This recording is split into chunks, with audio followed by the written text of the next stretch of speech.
Hello, grand rising, grand afternoon, grand evening.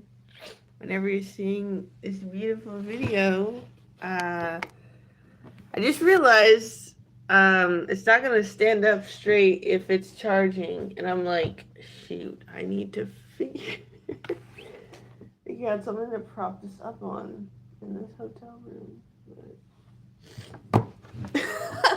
Anyway, let's take a sip. Let's relax a little bit. Um, yeah, I don't know what else to do other than hold it. I'll be so honest with y'all. Nose is a little stuffed up. Um, I kept the heat on at night. I thought having it on 70 was good, but yeah, it was 20 about 25 degrees last night. And I went out to get Burger King. Um, Even though I brought food. But I'm actually gonna unplug it so I could do this little hotel hotel tour. Um, so I am gonna finish going over the TikToks, but after I share this, it's just kind of funny because I posted a YouTube short about it, but if you didn't watch that. Basically, the house that my family's renting, that I'm staying at, the water would not turn on. And, if you can't take a shower, you can't flush the toilet, you can't wash your dishes, you can't even wash your hands or your face, um, getting ready and focusing on what you need to do is going to be hard. So, I am in a hotel. I am staying here.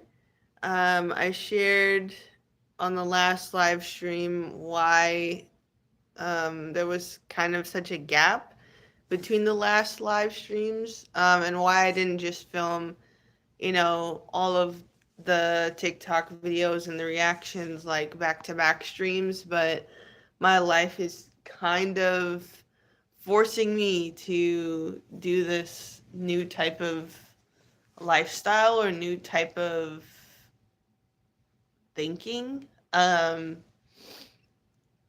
I was just before starting, I was listening to the last live stream to hear the audio levels, and I got so quiet when other people were in the room or in the house, and I'm like, started to kind of talk quiet and then kind of like trail off and then talk like that. And I was like, oh my gosh, I never realized that the audio was kind of wonky. Hello. You're joining the chat. Hello. So yeah, but the place that I am actually trying to move out of onto campus, funny enough, does not have running water right now. So that's why I'm in a hotel. That's a short and quick story to that. But yeah. Um, I emailed my mom because she's the one who's renting it out and paying the bills and all that. And I was like, sent her pictures with the knob for the sink on. And he's like, oh, nobody said that they were gonna be working on the water pipes.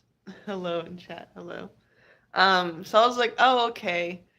So yeah, basically, I was fortunate enough to get a hotel, and I have gotten word back that I have a schedule for the housing tour this week. So it's going to work out that my first day of class, I will have on campus. On campus. Thank you for liking the live stream. Hello. I need to drink some water, though. My goodness. So, like I said earlier, like, my nose is a little stuffy because of how warm it is in the room, but it's very winter, very cold outside. Hello in the chat. It's so funny. So I'm just spamming hi in the chat. But anyway, so I'm probably not gonna look at chat after this part for a while. So I'm just gonna show you guys the setup. So, and I am gonna do a live stream earlier in the day to show like a realistic kind of get ready with me, get um like going through a routine, like a productive day. I want to do that tomorrow before I check out of the hotel. But yeah, this is the fit, almost all white except for the socks. This is the bathroom. So I definitely took, a nice shower in there, rinsed off. And look, this is the hair I did last Tuesday. And look at that, still holding up. I didn't have to pay $100 to anyone. Anyway, I'll go through some of these tomorrow, but this is what I use for toothpaste, mouthwash, deodorant. I use so many oils, but this is rosemary, vitamin E, and coconut oil. This is what I use to mark my third eye. And this is travel-friendly solid lotion, but these specific herbs are why I got it, sandalwood and patchouli. So if you know, you know. And then I use this sometimes, this witch hazel toner. It was good for removing makeup. I originally got it for that reason, so I don't have to keep using makeup wipes. So yeah, but this is the nice hotel room. I probably could take a bath if I wanted to, but yeah, this is the setup. And then I have this giant jug of water. I finished the other one that I brought. So, yeah. And I brought dishes from the house. Got some little treat there. I went out to Burger King last night, I know. I wanted to put this cucumber and melon in the fridge because it did start to get a little warm out here. So I did keep all the stuff that I brought for food in this baggie. And then this is what I have left over. The melon, took up a good chunk of space in here. But later I'm going to have some of this Thai sweet chili sauce.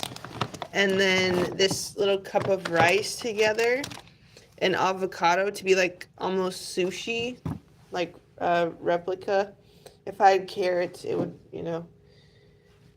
be a great replication. But, excuse me, last night I had a whole cucumber, some walnuts, a good amount, an apple, and a cucumber. So I was very hydrated, got all my vitamins and minerals, but then I went over to Burger King and I just got the fish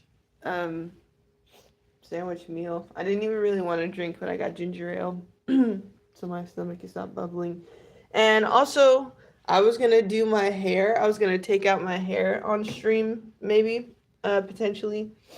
But I was tired yesterday. I was so tired. Like, man, I don't know if y'all have ever been through that where you have to deal with your water going out, but it's like so stressful. It's extremely stressful because if we didn't have those like bottled gallons of water, then there would literally be no water for me to use in the house. Like, oh my gosh.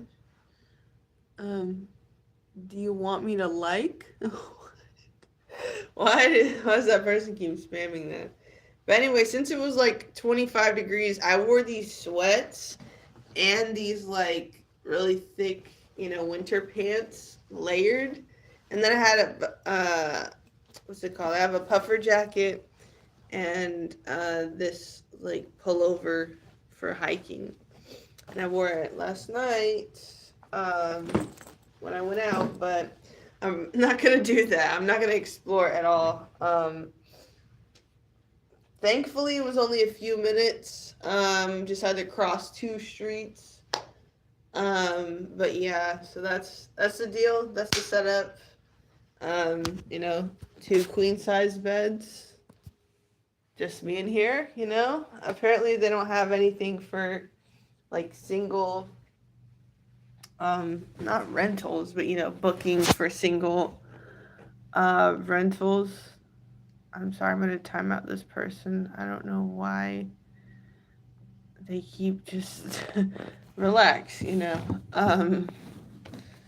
yeah, I think it's weird when people spam the chat. But now you guys have gotten the tour, the tour of the space done.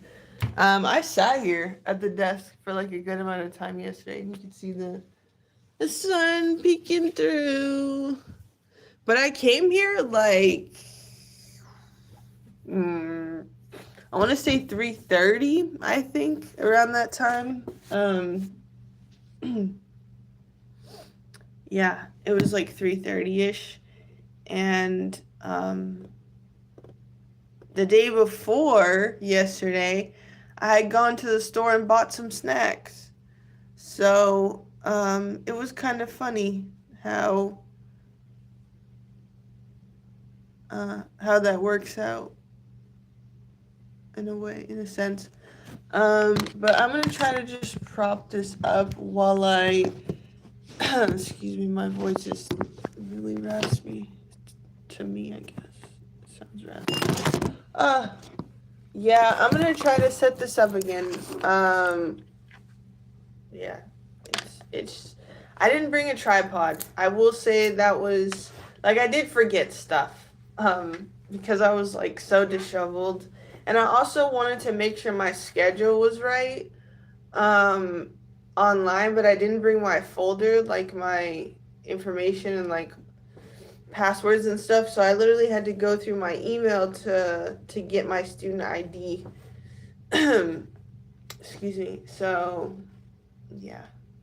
I was able to still sign up, but one of my classes is on Zoom and it doesn't say a date when I went on the schedule. It just says TR. I'm like, I don't even know what that means. I don't know what TR means. So I just emailed them on the online platform. We use Blackboard. But I just, emailed the instructor like, what is the schedule, because if it's every single day, then I would have to change my schedule. But I have class in person tomorrow, so that's why I'm like the housing tour and me being able to go me being able to go on campus from this hotel is close by, and I could also like after I finish like filming all of this stuff, I'm gonna want to eat something for a snack, obviously. And I might go outside and check the weather because it was like 40 degrees when I checked it today. So yeah, I might want to go for a walk. But let me pull up the link again because I also got some like, I'm not gonna say crazy channeling moments, but it was some very interesting energy while I was just sitting here at the hotel, like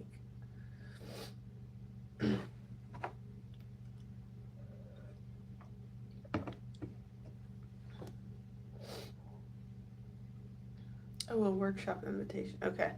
I have to check my email later now. Okay, so I think I sent it to myself like January 10th or something.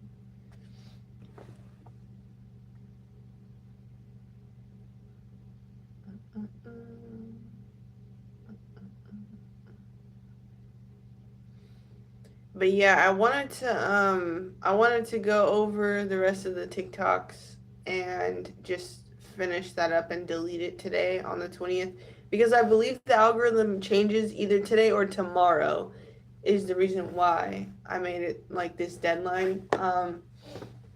And again, like yesterday, I kind of explored before it got too late. I didn't want to eat dinner past 9:30. So I did try to go out and just get something close by, but I also was just still a little bit hungover. I'm gonna be so quite honest. Like I've been smoking a little bit um, to kind of help me in this transition period, but um, I didn't like. I don't smoke during the day. I wait till it's at nighttime. That's what I've been doing now. Um, and it's okay because I'm really not about to um, be doing it as often since I am gonna be on campus. Like they are strict about that. Someone told me that they fine people if they catch them smoking on campus. So I'm like, oh, okay, you know. But it's also like there's, and it's kind of funny because I wanted to talk about me being at a hotel and staying here and all this stuff because it's like some things in life just happen so like it's almost random. Like I don't believe in luck, right? But I do know that there are a lot of things that would be considered lucky happening to me. Um, and I got like a bunch of just energy that was cleared up. So I was able to receive new information yesterday. And I think it also helps me to channel whenever I'm in a certain type of headspace as a shaman. So I will say that. Um, Again, like I said last live stream, I'm not trying to promote it or anything like that. It's just this is how life is making sense to me. Like I never thought I would stay at a hotel before going on campus. I thought I would just spend my last few days or last week there in that room and then move on to campus. But now it's literally looking like I'm staying at a hotel until until I can get the housing tour. And if they say, "Hey, there's a room available right now. What do you say? Like, would you like to sign up?" I'm probably going to sign up. You know what I'm saying? Like, I'm going to weigh my options, of course, but I'm going to want to sign up. Um, so, yeah, I'm kind of just betting on myself for right now. And it's funny how things work out. It just really is. Like I'm trying to stay in this moment and you know be like, hey guys, let's go over these TikToks. Let's talk about life in general. But it's like it's so funny how sometimes we don't even value ourselves to the amount that we're actually like valuable. You know what I'm saying? Like maybe that wasn't the best wording, but it's like I don't even think that I should be having vacations or taking time away from others or spending money on myself, but the universe sees my value. The universe sees the things that I do, sees the hard work that I put into things. So, you know, they will move things around behind closed doors and be like, you need to take a break. You need to take this vacation. Oh, look, the water's not going to work until you have to move into campus. So, oh, boo hoo, your water doesn't work, but now you get to have a vacation. It's like, it's funny how we ask for things, right? It's funny how we ask for things, but then when it's like, excuse me, but then when it's like in front of our face, it's like we view it as an emergency or like something to freak out over. And it's just so funny to me. It's literally so funny to me because when I'm sitting there talking to people about all these cool things in life that are happening, like, oh, I got this, or this is happening, or yeah, this is an option for me. But it's like, that's that's only how much we even think we um are worth. There's like a neutral point about ourselves, and then there's like cockiness or arrogantness, and that's where you really should be. Where people what people think quote unquote is arrogance or cockiness, it's actually where you should be.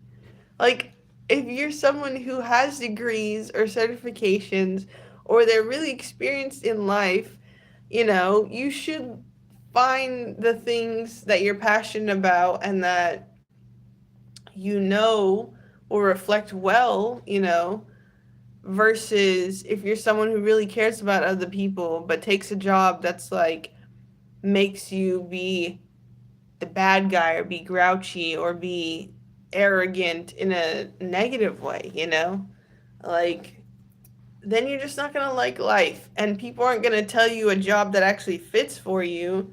You're just kind of going to be bothered out of the right or what you think is the right option until you reach the right option. And that's the exact same way I feel about like how life is going right now. Like, I know I'm worth a lot more than what I've been given. I know I'm capable of a lot more in terms of how I show up and how I could help lead others. But then it's like, um, no, I don't think the universe has my back. Like, oh, I think that's too expensive, even though that fits me perfectly. It's just, I'm worried about the cost. Or, I think that's too uncomfortable for me right now, even though it's on paper what I'm asking for. I think that's too much, universe. Like, just give me some more time. That doesn't make sense, right? That's not going to make sense.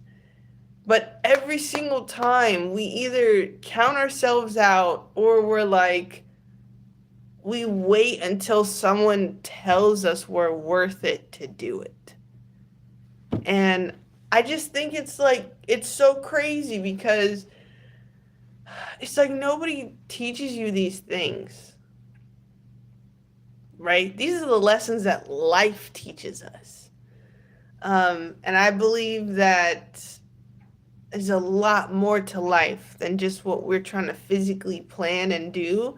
Because if the scales balance out to, hey, this, really bad situation on the surface, it looks like a bad situation on the surface, but actually, if you balance out the scales, it's actually a good thing that this bad thing happened.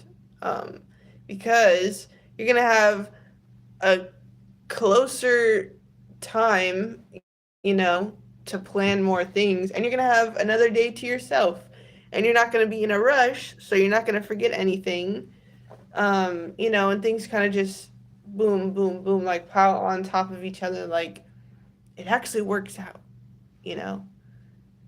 But like someone could be hearing this and just be like, okay, what are they saying?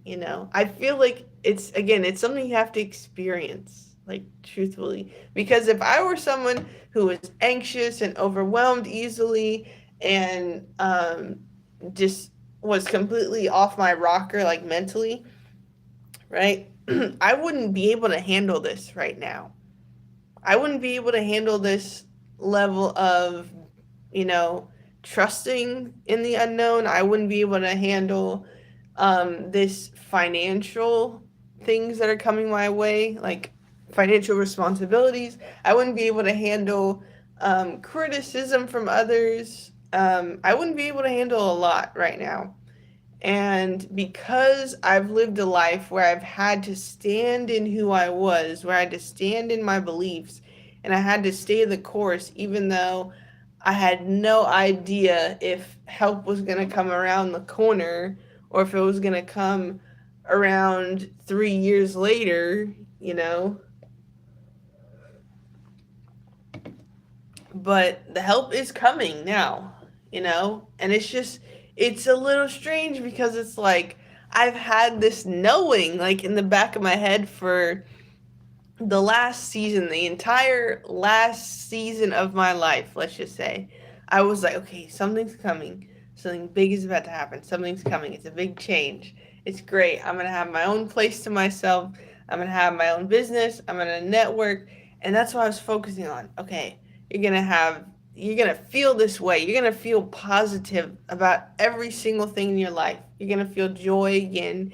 You're going to feel happy. You're going to feel excited about life. You're going to feel like you're having fun, you know? Excuse me. And when you ask for discernment,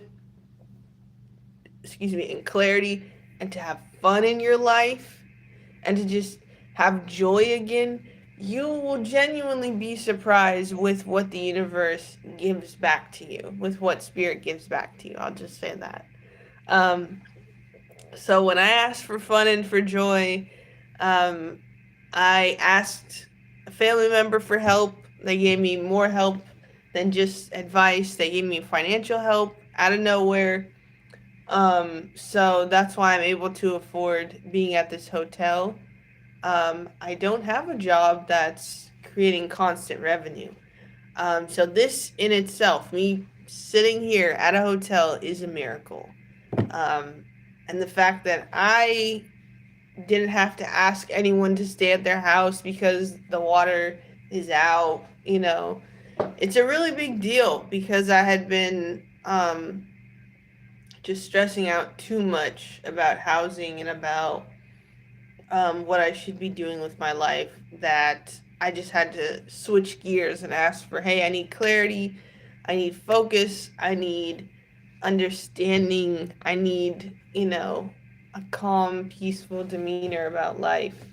And then after my nervous system regulated and after I became a grounding coach and standing on that, after I slowed down the way that I lived and I didn't rush, stop rushing, where are you going? Right? Ask yourself this thing. Why am I doing three things at once? Because I want to spend more time playing video games. I want to spend more time watching this Instagram reels, YouTube shorts. Why is it that you're rushing? Okay, why do you want to spend so much time on social media or doing things that you don't want to do? Oh, because you're comfortable self sabotaging.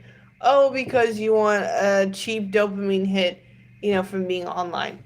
No, take all that, throw it away. Start at the basics again. Why are you rushing? Right? Because you're telling yourself when you rush, you don't want to spend as much time with yourself as you need to.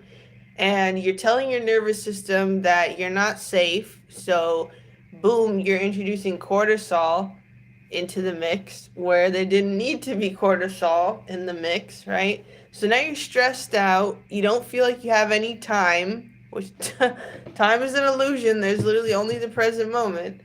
And now you're rushing and you're not making decisions as sharp as you would, if you weren't rushing.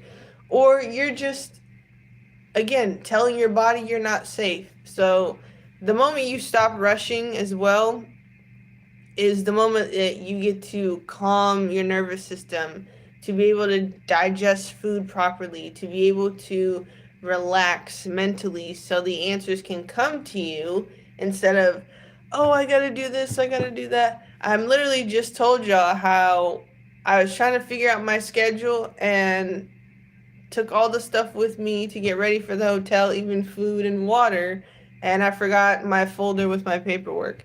So I was stressed out again, after the fact. I was stressed out trying to figure out the schedule, trying to go through the email because I rushed in the first place, right? Rushing one time in the moment during that day does not guarantee that you won't have to rush later.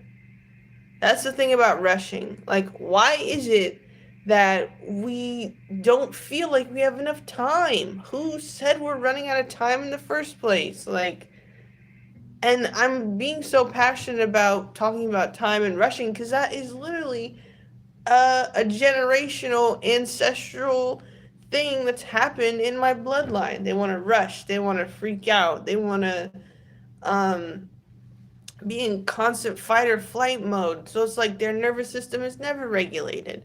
So they're constantly making these choices in a state of worry or a chaos mindset, which leads to what?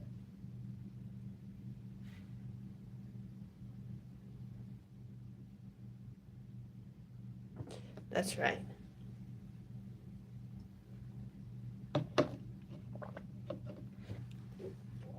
Leads to sickness. When you manifest chaos or you rush or worry about things, you're making yourself sick. Okay? So now that we've gotten that out of the way, um, I just think life is really incredible and you need to just slow down to really enjoy it.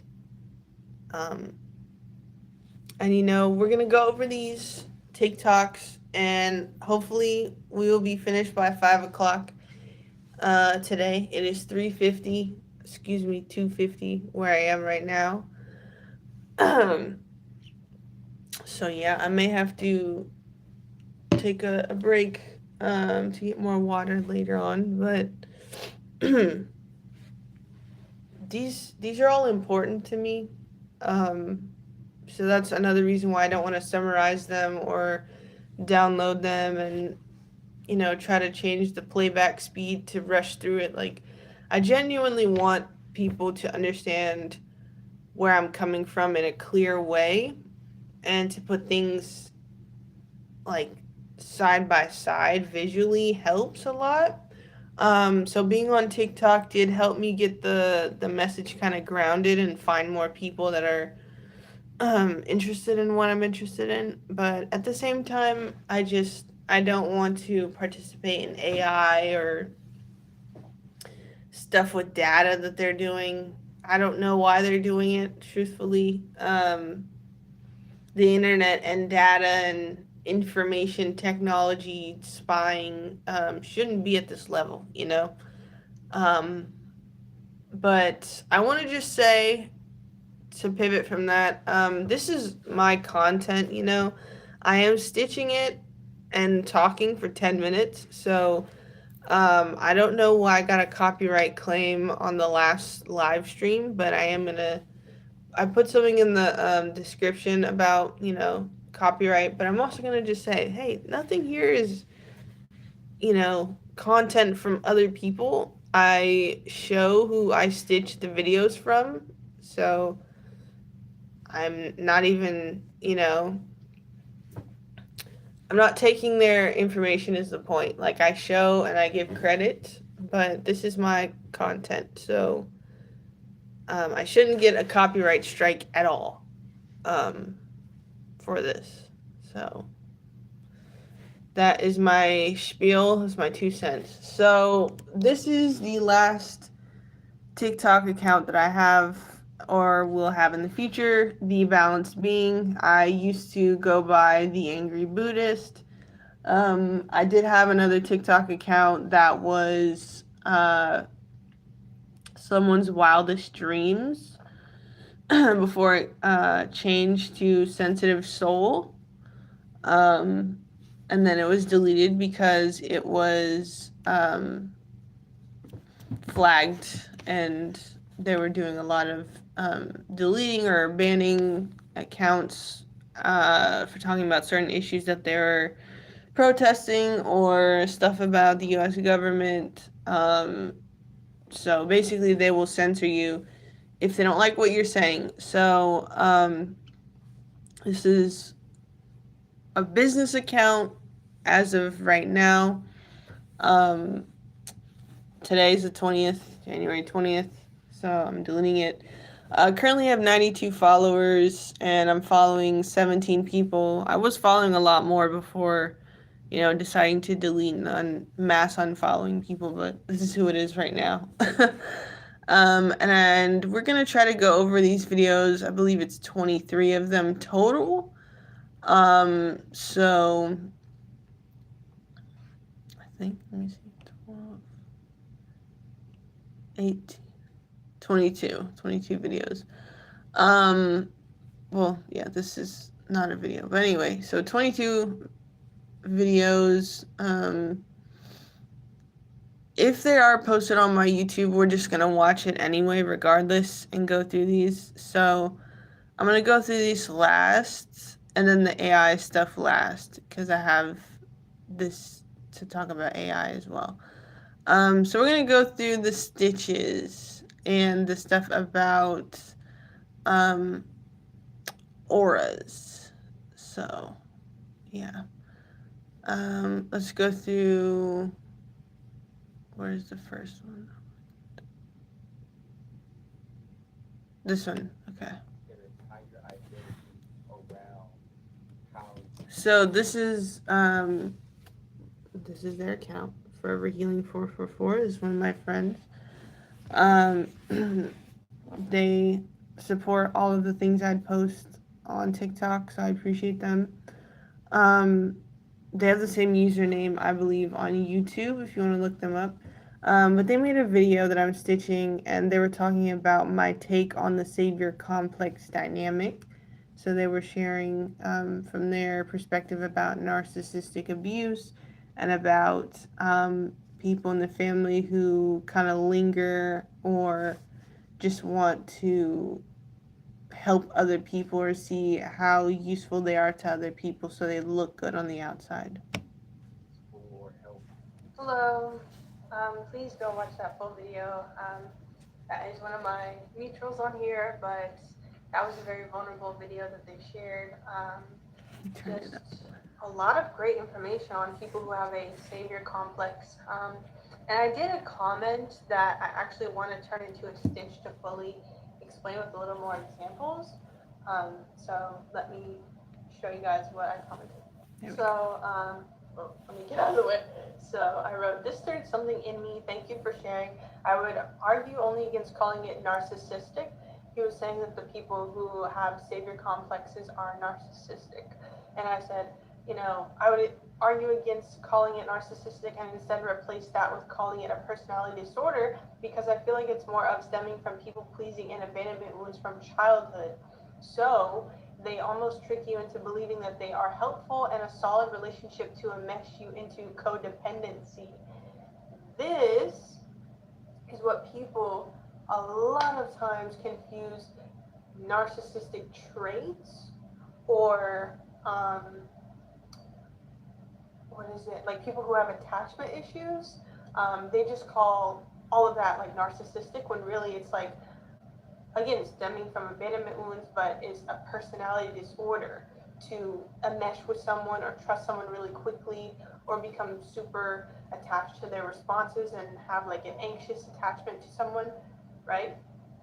So it says they almost trick you into believing that they are helpful and a solid relationship to enmesh you into codependency, molding different versions of themselves to match each relationship they are attached to. In reality, this person isn't doing the inner work and hanging their hat, quote, on people's views on if they are helpful to others in their life.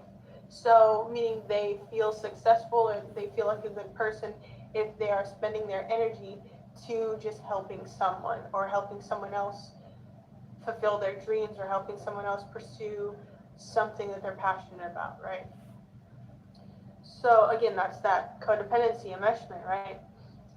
So then it says they thrive off of others' approval and feel void without it. So for example, if a child and a parent are like this, neither one of them learns accountability, emotional growth, and can end up in cycles that can be avoided, like overworking themselves in toxic job settings or being in a relationship that uses reactive abuse that turns later on into domestic violence. All right, and to scroll down to the rest of it. So, okay, that they, yeah, being in a relationship that uses reactive abuse that turns into domestic violence. This can also just be internal damage to themselves, like not focusing on their health until it becomes a huge issue, or coping with addictions. And then I said I might stitch this actually.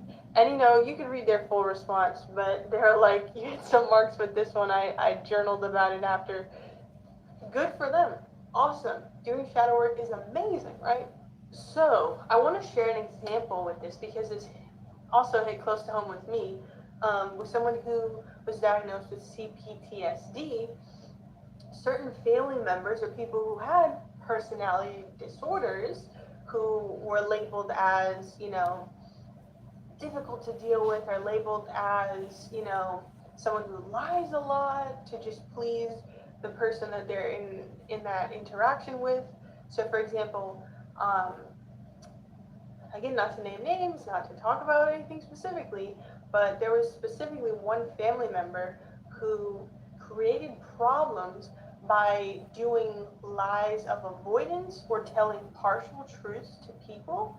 And then those people started to make assumptions about the other people that they were talking to them about, or sharing, information like, hey, this person has this going on, or this person has this health issue, or this person is trying to do this in terms of their career, but they were only sharing a little bit or partial truths to the whole story.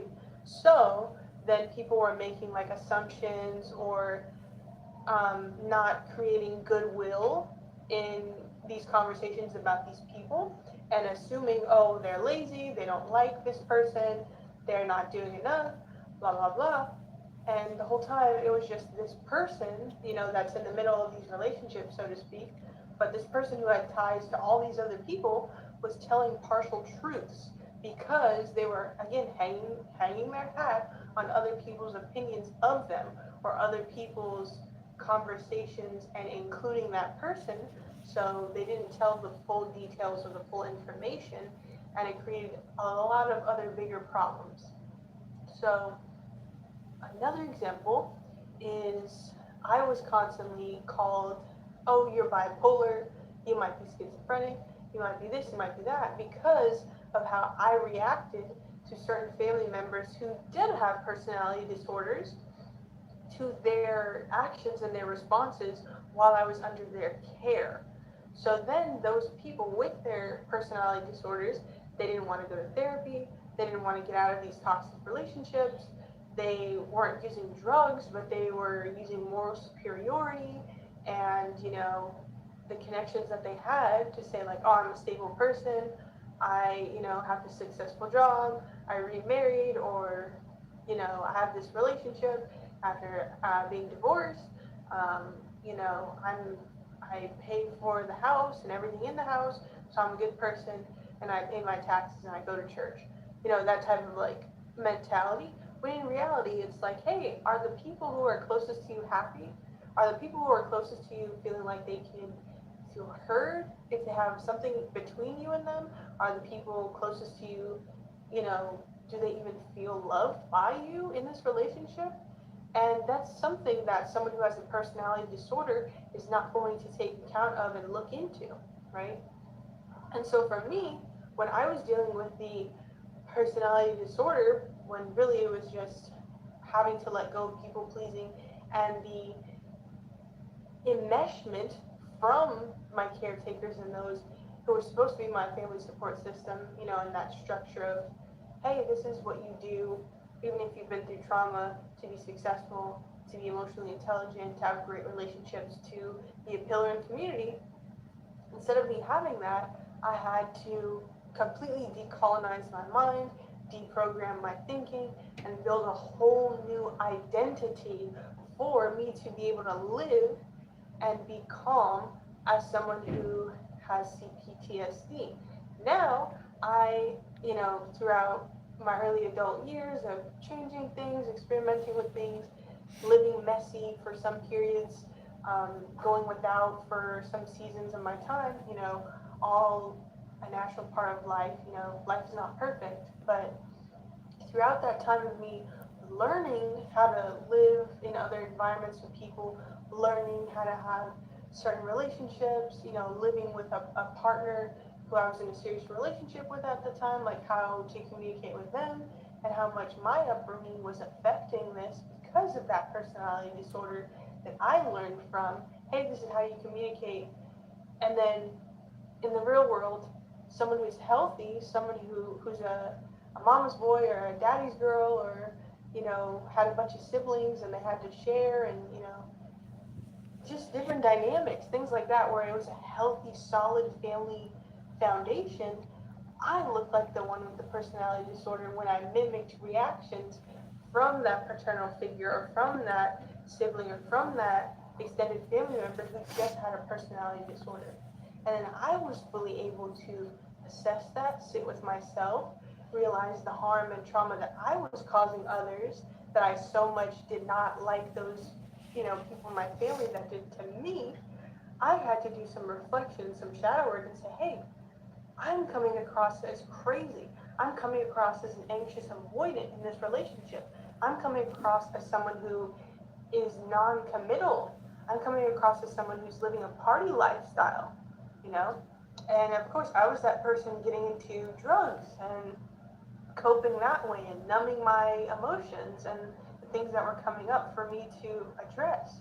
So, again, watch that full video from them. They're a very good creator to, just go through their content. They post a lot of stuff that are like, reflections or insights. But as well, I would say that people who have a savior complex also have a personality disorder, and it's not all times narcissistic. So I just wanted to share that. All right, so that whole thing about the savior complex and lack of accountability, that could also be for what I was talking about, where it's like you mirror back the person with a personality disorder, or an attachment disorder, like attachment style, like anxious um, anxious attachment, etc., etc.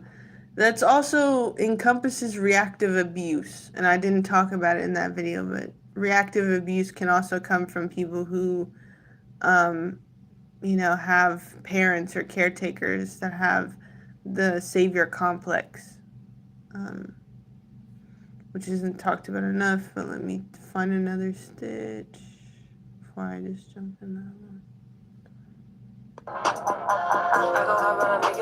And yeah, this is a grounding technique. And look, that's not my music either. This is this artist, right? No copyright. It's not my music. Okay. Grand rising, grand afternoon, grand evening, whenever you're seeing this. Hello.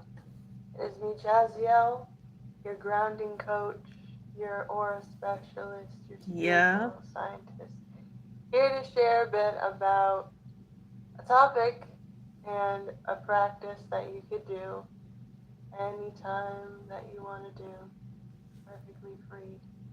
I don't know why the lighting is playing with me right now. Hold on. So I want to just share quickly the neuroscience or neurobiology, as some might say, behind the practice of using gratitude, or most people say, practicing gratitude every single day. Alright? It's very simple, very easy to do, and if you've never been taught or explained how that works, give me a few minutes of your time. Alright, now the term or practice of practicing gratitude every single day is something that is literally reshaping the way that you think and reshaping your reality based off of what you're choosing to focus on. So, the concept of neuroplasticity is how your brain rewires itself.